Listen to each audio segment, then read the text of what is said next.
Kau sahabat dan kau dekat,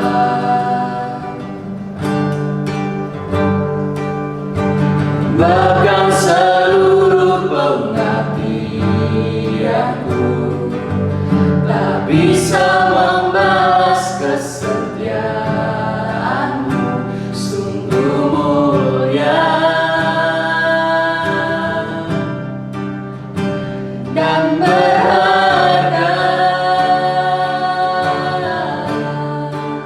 sungguh besar pengorbananmu bagiku, terlalu dalam untuk dimengerti,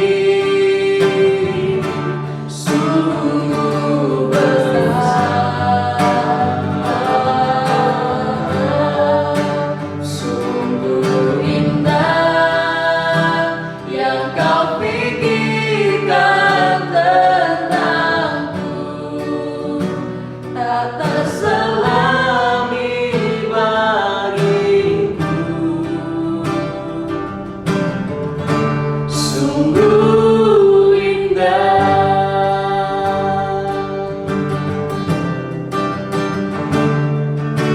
Bahkan seluruh pengabdianku tak bisa membalas kesetiaanmu, sungguh mulia dan berharga, sungguh besar pengorbananmu bagiku, terlalu dalam untuk dimengerti, sungguh besar, sungguh indah yang kau pikirkan tentangku, tak terselami bagiku, sungguh indah, sungguh besar pengorbananmu bagiku, terlalu dalam untuk dimengerti, sungguh besar, sungguh indah yang kau pikirkan tentangku, tak terselami bagiku, sungguh indah,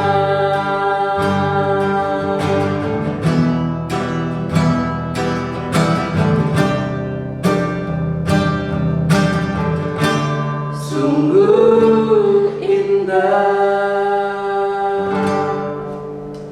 Kami dari Cabang Samaria mengucapkan selamat menyaksikan rekat KPW GBI Setia Bakti Kediri. Tuhan Yesus memberkati saudara semuanya. Amin. Bapak-bapak, ibu-ibu, dan saudara-saudara yang saya kasih di dalam Tuhan Yesus Kristus, saya ingin membacakan kebenaran firman Tuhan yang akan menjadi perenungan kita pada saat ini dari Efesus pasal 2 ayat 11 sampai dengan 13. Demikianlah firman Tuhan. Karena itu ingatlah bahwa dahulu kamu sebagai orang-orang bukan Yahudi menurut daging yang disebut orang-orang tak bersunat oleh mereka yang menamakan dirinya sunat, yaitu sunat lahiriah yang dikerjakan oleh tangan manusia, bahwa waktu itu kamu tanpa Kristus, tidak termasuk kewargaan Israel, dan tidak mendapat bagian dalam ketentuan yang dijanjikannya, tanpa pengharapan dan tanpa Allah di dalam dunia. Tetapi sekarang di dalam Kristus Yesus, kamu yang dahulu jauh sudah menjadi dekat oleh darah Kristus.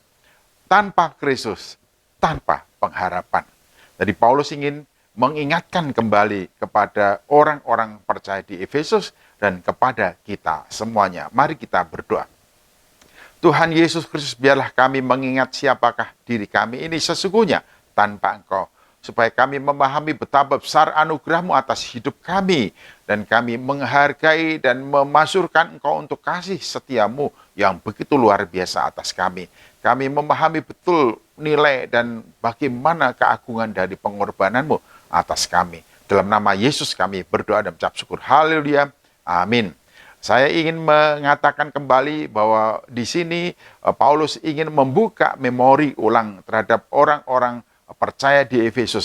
Siapakah mereka sesungguhnya dahulu sebelum mereka ada di dalam Tuhan Yesus Kristus. Hal yang menarik dan mendasar di sini telah diungkap oleh Rasul Paulus. Dikatakan bahwa orang-orang Efesus adalah orang-orang bukan Yahudi, orang-orang yang tidak disunat oleh pernyataan dari orang-orang Yahudi yang menamakan diri orang yang disunat, yang dikerjakan oleh tangan manusia, yaitu sunat secara lahiriah.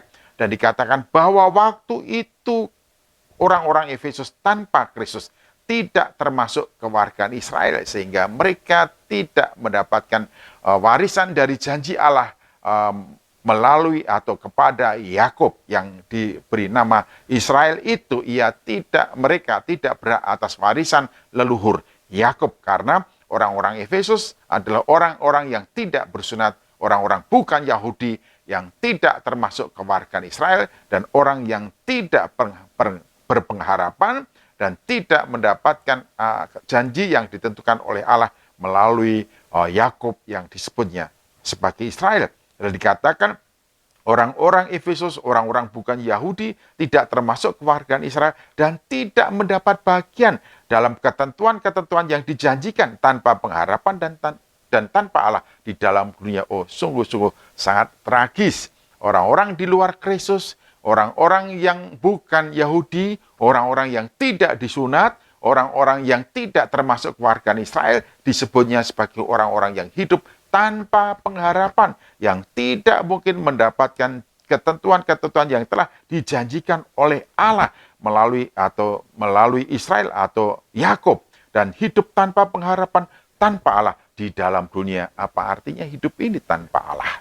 Adalah aku jauh, engkau jauh. Betapa sengsaranya hidup ini jikalau kita hidup jauh daripada Allah. Oleh karena itu dikatakan bahwa orang-orang Efesus yang tanpa Kristus hidup tanpa pengharapan, hidup tidak memperoleh ketentuan-ketentuan yang dijanjikan oleh Allah, oleh karena mereka tidak termasuk kewargaan Israel itu dahulu. Dan saya kira demikian juga kita semuanya. Kita bukanlah orang-orang Israel, kita bukanlah keturunan Yahudi, kita adalah orang bukan Yahudi. Jadi kita tidak termasuk kewargaan Israel.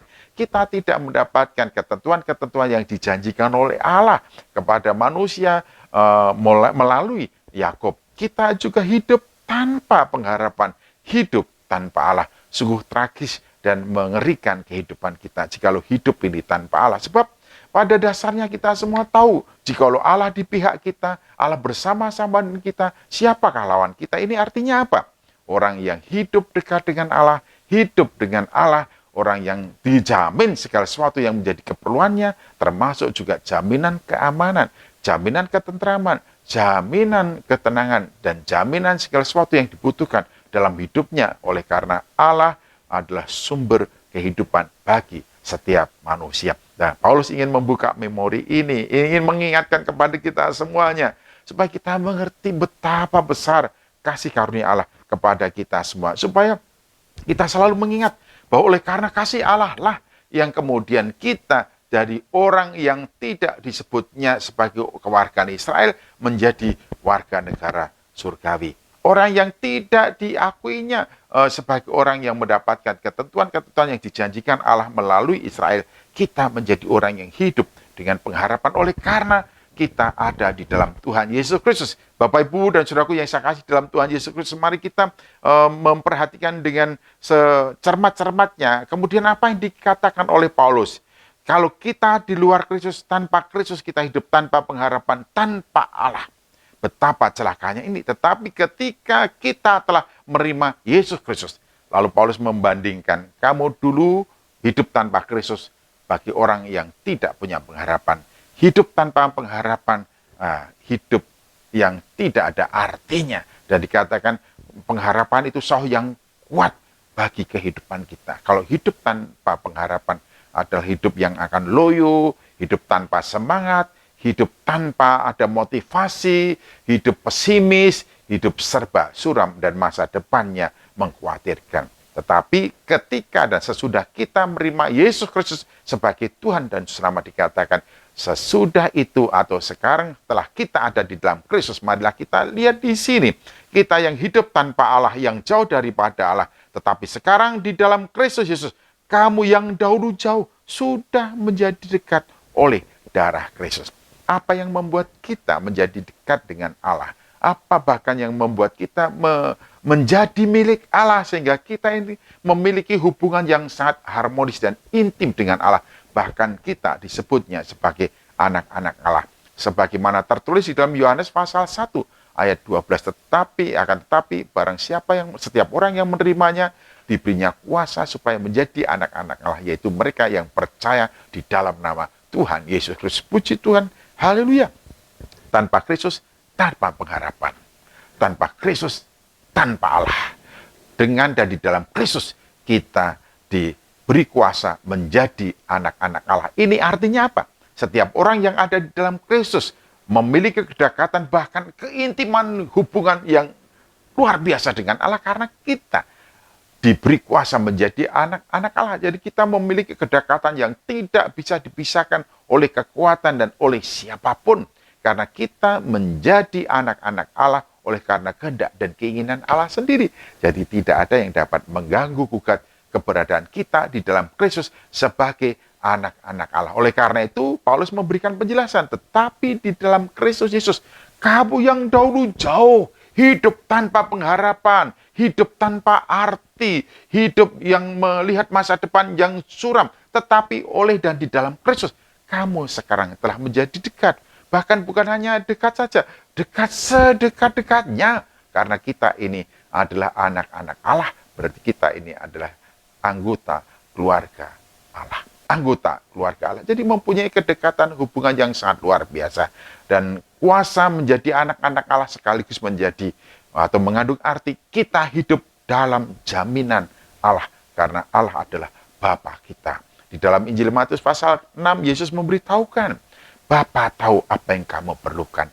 Bapa tahu apa yang kamu butuhkan. Bapa tahu apa yang kamu inginkan. Bapa tahu apa yang kamu kehendaki. Bapa akan memberikan jauh lebih daripada yang kamu butuhkan. Oleh karena itu, Tuhan Yesus Kristus memberitahukan kepada kita, kalau kita sudah ada di dalam Dia, maka marilah kita mengutamakan Dia. Mencari dahulu kerajaan Allah dan kebenarannya, maka sekaliannya itu juga akan ditambahkan kepadamu. Bapa bukan hanya tahu apa yang menjadi keperluanmu, kebutuhanmu, tapi Bapa memeliharamu, Bapa merawatmu, Bapa melawatmu, Bapa menyediakan segala apa yang dibutuhkan oleh engkau. Ada satu ilustrasi yang dibuat oleh Yesus Kristus, yaitu tentang anak yang hilang. Ketika anak sulung itu protes, oleh karena bapak itu memperlakukan sedemikian rupa, oleh karena kebahagiaannya, anak yang bungsu itu pulang. Kemudian anak sulung protes kepada bapak, lalu bapak menjawabnya, anakku, engkau selalu bersama-sama dengan aku. Apa yang menjadi kepunyaanku itu adalah kepunyaanmu. Oh, luar biasa. Jadi kalau kita ini adalah anak-anak Allah, kita tidak perlu khawatir. Oleh karena Allah sanggup memelihara kita menurut kekayaan dan kemuliaannya di dalam Tuhan kita, Yesus Kristus. Jangan khawatir tentang apapun juga. Oleh karena engkau di dalam Kristus telah menjadi dekat dengan Allah. Telah menjadi dekat dengan Allah. Bahkan begitu dekat karena engkau adalah anak-anak Allah. Saya, Bapak, Ibu, dan saudaraku yang ada di dalam Kristus Yesus, kita adalah anak-anak Allah. Hidup dalam pemeliharaan, dalam naungan, dalam penjagaan Allah yang begitu mengasihi kita. Allah yang adalah Bapa kita, semua atas keinginan dan kehendak Allah sendiri di dalam Tuhan kita, Yesus Kristus. Lalu bagaimana prosesnya? Bagaimana Allah mengangkat kita kembali dari lumpur dosa, hidup tanpa pengharapan, menjadi miliknya yang berada di dalam naungan, jaminan, kuasa, dan kasihnya. Di sini dikatakan, Ayat 13, tetapi sekarang di dalam Kristus Yesus kamu yang dahulu jauh sudah menjadi dekat oleh darah Kristus. Oleh darah Kristus. Jadi kita menjadi dekat kembali dengan Allah oleh karena kuasa darah Kristus. Oleh karena pengorbanan Tuhan Yesus Kristus di atas kayu salib. Bapak, Ibu, dan saudaraku yang saya kasih dalam Tuhan Yesus Kristus, kamu dahulu orang di luar Kristus, bukan keluarga Israel, hidup tanpa pengharapan, hidup jauh dari Allah, bahkan tanpa Allah. Tetapi di dalam Kristus, oleh darah dan pengorbanan Kristus di atas kayu salib, kamu sekarang telah menjadi dekat dengan Allah di dalam Kristus. Sedekat-dekatnya dengan Allah. Karena Allah telah memberikan kuasa kepadamu, kepada saya, kepada Bapak, Ibu, dan saudaraku sebagai anak-anak Allah. Puji Tuhan, haleluya, sungguh-sungguh luar biasa anugerah Allah untuk kita semuanya. Karena itu, jangan pernah berhenti bersyukur pada Allah. Jangan pernah berhenti mengucap syukur kepada Allah. Hiduplah sesuai dengan rancangan Allah bagi kita, yaitu hidup untuk melakukan pekerjaan-pekerjaan yang baik. Bagi hormat, puji, dan kemuliaan nama Allah. Ada nyanyian dari anak-anak sekolah minggu demikian. Setia, setialah, setia sampai mati, seperti Tuhan Yesus, setia sampai mati. Apakah balasanmu untuk kasih setianya? Setia, setialah, setia sampai mati. Sejak kita terima Yesus, marilah kita setia kepadanya sampai mati. Apakah balasanmu untuk kasih setianya? Hiduplah sesuai dengan rancangan Allah di dalam kehidupanmu. Hidup untuk melakukan pekerjaan baik bagi hormat, puji, dan kemuliaan Allah Bapa kita. Mari kita berdoa. Tuhan, biar setiap anak-anakmu yang sudah mendengarkan firman-Mu pada saat ini, mereka diberkati. Mereka mendapatkan motivasi dan kegairahan dalam hidup ini untuk memberikan diri hidupnya bagi hormat, puji, dan kemuliaan nama-Mu. Karena mereka telah menjadi dekat dengan Engkau melalui darah Kristus. Dan mereka semua akan mengakui dan memahami betapa besar anugerah-Mu. Mereka terus beriktikad sepanjang umur hidupnya untuk membalas kasih setia-Mu. Di dalam nama Tuhan Yesus Kristus, kami berdoa. Haleluya. Amin.